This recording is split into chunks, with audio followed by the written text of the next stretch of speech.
Today I'm going to teach you how to fix the 404-page not found error on GitHub. This is a common issue that can prevent your GitHub page's site from displaying properly, but it's usually a quick fix once you know where to look. Let's walk through the solution step by step. First, open your web browser and navigate to github.com. Once you're there, log in using your credentials.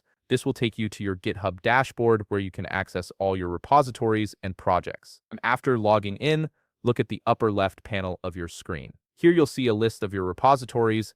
Click on the repository that's experiencing the 404 error. This is the project where you need to make the necessary adjustments to get your site working properly again. Once you're inside the repository, direct your attention to the top toolbar. You'll find several tabs here, and you need to click on the one labeled Settings. This is where all the configuration options for your repository are housed, including the settings that control how GitHub Pages displays your site. Now that you're in the settings area, look at the left panel where you'll see various menu options. Scroll down until you find Pages and click on it.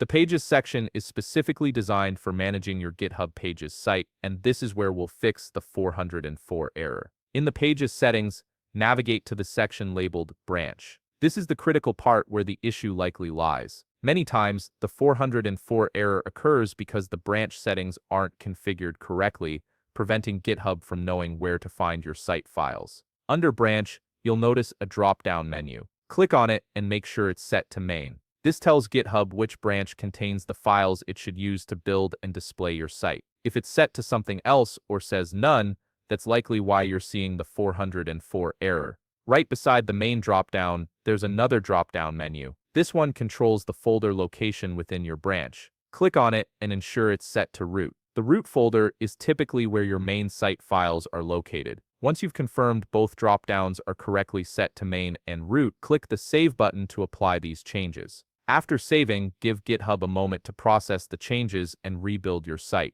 You should see a notification indicating that your site is live, along with a clickable link. Go ahead and click that link to test whether your site now loads properly without the 404 error. And that's it. You've successfully fixed the 404-page not found error on GitHub by ensuring your page's settings are correctly configured. If you found this video helpful, please leave a like, subscribe, and see you in the next video.